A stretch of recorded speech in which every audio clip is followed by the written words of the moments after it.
যুক্তরাষ্ট্রের স্বাধীন media platform JTO এর প্রতিষ্ঠাতা নান্দনিক সাংবাদিক মেহেদী হাসান অতিথিকে কঠিন প্রশ্ন করা এবং তীক্ষ্ণ সাক্ষাৎকার শৈলীর জন্য ইতোমধ্যেই বহুল পরিচিত ও প্রশংসিত।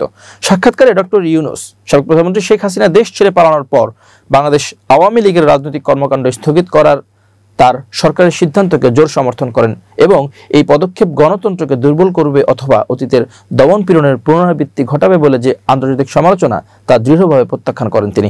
সাংবাদিক মেহেদী হাসান এই বিষয়ে নোবেল জয়ী অর্থনীতিবিদ অমর্ত্য সেনের ইতিপূর্বে উত্থাপিত উদ্বেগ প্রসঙ্গে জানতে চাইলে ডক্টর ইউনূস এর বিরুদ্ধে পাল্টা বক্তব্য দেন।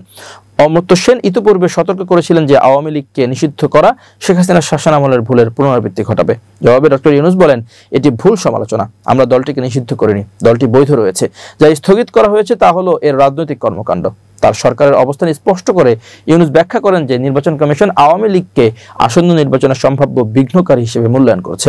তারা মনে করছে আপাতত তাদেরকে রাজনৈতিক কর্মকাণ্ডে জড়িত হতে না দেয়াই ভালো। তবে স্থগিতাদেশ স্থায়ী নয়, যে কোনো সময় তা প্রত্যাহার করা যেতে পারে। লাখ লাখ আওয়ামী লীগ সমর্থকদের কণ্ঠস্বর প্রকাশে এই সিদ্ধান্ত কার্যকরভাবে বাধাগ্রস্ত করছে কিনা মেহেদী হাসানের এমন প্রশ্নের জবাবে ডক্টর ইউনূস বলেন, আমি বলবো না, লাখ লাখ তাদের সমর্থক আছে, কিন্তু আমি জানি না কতজন বাকি আছে।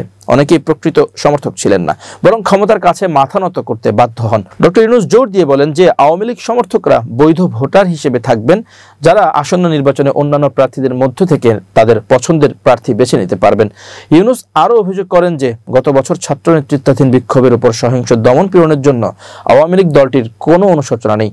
যেখানে জাতিসংঘের পরিসংখ্যান অনুসারে আনুমানিক 1400 জন নিহত হয়েছিল, তারা হত্যাকাণ্ডের জন্য দুঃখ প্রকাশ করেনি বা তাদের কাজের জন্য দায় স্বীকার করেনি, একটি শব্দও নয়। তিনি বলেন, এসব কারণে দলটির স্থগিতাদেশকে ন্যায্যতা দেওয়া হয়েছে।